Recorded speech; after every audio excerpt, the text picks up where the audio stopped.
Hello, what is going on today?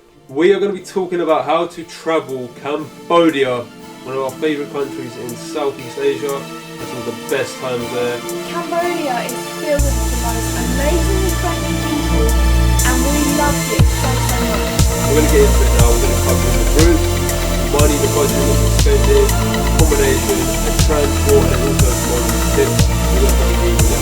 So let's jump straight into it. What have we done? We started off in short hair, chin up to overall, and scenery.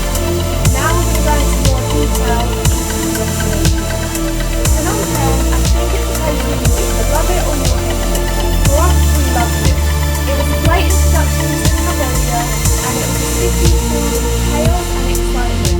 So during our time in Phnom Penh, we visited an animal wildlife sanctuary, and most importantly, the killing fields and the genocide museum. It was the most eye-opening thing we've done in our whole trip. After our time was up in Phnom Penh, we then got on a 6-hour bus ride to Sihanoukville, where we stayed for a few more days. In Sihanoukville was very chilled out, a lot of beaches, and we spent our days pretty much chilling out on the beaches. Watching the sunset. The main reason we went to Sihanoukville was because we were going to the island and staying so long. We went to the lonely beach because it was much more secluded. There's only 14 bungalows on the island, I think. Yeah, 14 bungalows, crystal clear sea, and something like you probably haven't experienced before, so electricity cuts out on certain times. You have to shower in There's a only bucket. one plug on the whole island, so you can plug the phones up. No internet, no anything like that. No lights, so you just have to report. So if you're going to go to Combodia, go to lonely beaches, go wrong. That's one of the most amazing experiences of our life. We did spend our 7-year anniversary in Korea, so if you want to watch the full video, then you can link in the description. But our stop was Seaweed. This is the main part of tourism. This was a great way to say goodbye to Combodia, and it's completely different to In Siem Reap, we didn't actually go to Angkor, believe it or not. Everyone said you have to go. It wasn't our thing. But however, in Siem Reap, we did shoot guns, we got some AK-47s out, and best of all, we got to experience their New Year. Party on the street was insane. There was like massive water fights, powder getting thrown everywhere. You are going to be going to Combodia, aim to be there for the day of their New Year, and you'll have the most amazing time of your life. And another thing about Combodia is, they have these places called static pizza, and basically it's just eat with weed on it, and yeah, you want to get high, basically. He did actually do it, and it was a great time. If you want to go for it, I'd say do it. So that was our route for Cambodia. There is a lot more you can see there. However, we done sort of longer periods in each destination, so our time was up. However, Cambodia, beautiful place. So next up we are going to be talking about the money/budget. So Cambodia was probably the most expensive country out of the whole of Southeast Asia, and this is due to everything being in dollars. So our budget was £35 each per day, which is pretty reasonable, but I think you could do it on £25 a day. So for the accommodation, it's still very cheap there. We had a budget of £20 a night, so £10 each. There are many more cheaper places you can stay at, maybe £5, £6. So don't think you have to spend £20 a night. You can get it very cheap. You'll be able to find street food $1 to $2. I wasn't that much of a fan of Cambodian food, so we went to restaurants most of the time. A typical meal at a restaurant will cost you around $4 to $5, so you can see how your bill will rank up if you eat at restaurants all the time. I think food will probably be your biggest expense in Cambodia. So getting around Cambodia, be prepared for long bus rides and coach journeys. They're very cheap though, don't worry. They're about $5 to $10, easy to book. And you can book for your hotels, local little travel agents. Two of the most popular companies used in Cambodia are Mekong Express and Ibis.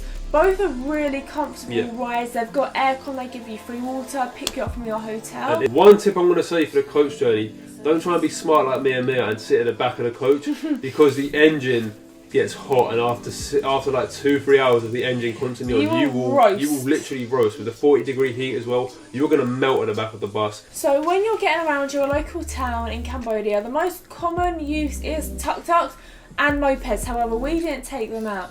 With tuk-tuks, they're really friendly, the drivers, and they're always going to try and get more dollars out of you. But always split it in half and just bargain. But you'll have fun on tuk-tuks. They are the best way to get around. So now we're just going to give you some overall tips on which we think are going to come in handy when you travel around Cambodia and also just Asia in general. So tip number 1, if you are going to be getting in tuk-tuks, you know you're roughly going, ask your hotel before you get in it and say how much is it roughly going to be. They'll give you a price and then you can work with that with the tuk-tuk driver. Tip number 2, drinks in Cambodia are actually really expensive. A bottle of water is $1. That could rank up your bill. The food and drinks in supermarkets are really, really expensive. Tip number 3, when you're entering Cambodia, make sure you have $35 on you ready to pay for your visa and a passport picture as well. They're going to require that. Tip number 4, if you are going to be going to some of the most famous temples such as Angkor Wat, apparently they do get extremely busy. Ask around, because people said some of the tuk-tuk drivers know special places where it's not going to be as busy. Try and get there early as well, and try and get ahead of the crowds because it will get extremely busy, like ridiculously busy. Tip number 5. So when arranging a day out, whether it be the Killing Fields, Angkor Wat, you will normally arrange a set price for a tuk-tuk to bring you there and bring you back. And they will wait for you however long you are. Like, we were like 3 hours in a Killing Fields and he did wait for us in the heat. You might be able to get it cheaper that way as well, rather than spending, for example, $10 to get somewhere and then $10 back. You might get it for $15 there and back. Tip number 6, this relates to tuk-tuks as well. Ask around different tuk-tuk drivers, because someone will say $15 whereas someone else might say $5. They're always going to try their luck, so do ask around, try and get different prices, especially when going to destinations such as Angkor Wat or shooting guns. Tip number 7, when withdrawing money out of the ATM machines, it is really expensive. I think it was like $4 per transaction, so take out a week's worth of money to decrease your fees. Tip number 8, if you are going to be shooting guns out there in Cambodia, you are allowed, so if you do want to do it, just go up to a tuk-tuk driver and say you want to go shoot some guns, and they'll drive you there. It was safe, it wasn't like all sketchy like we thought it was going to be, and it was like a mad experience. So if you want to do that, I'd say go for it. Tip number 9, I would say, if you are going to be in Cambodia, try and be there for the Khmer New Year and you will have the best time of your life. It's just one of those experiences you'll always hold for the rest of your life, so try and be there for the Khmer New Year. So tip number 10, again this is to do with money. I would say when you're going out, bring a certain amount of money out with you that you're only going to spend on that day. As Cambodia is dollars, it's all going to add up quickly. As Mia said, the drinks are $1 each, so before you know it, you're going to be spending a lot of money here and there, and it will add up like that. So if you have a certain little budget for that day, you won't be willing to spend over, whereas the other countries you can sort of get away with it because it's a lot cheaper. So thank you for watching our How to Travel Cambodia video. We hope we helped you out on this video. Most importantly, have fun. You are going to have the time of your life in Cambodia.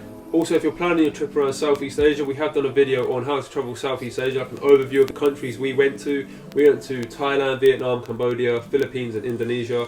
And also we're going to be doing individual videos on each of those countries if you're looking to go to those countries. Whilst we were backpacking Asia, we also created daily vlogs, so if you want to see more in detail about what Cambodia was like, then check out the link in the description. And also one more thing, we do have a website as well where we're going to be breaking down a lot more information and detail on the countries we went to.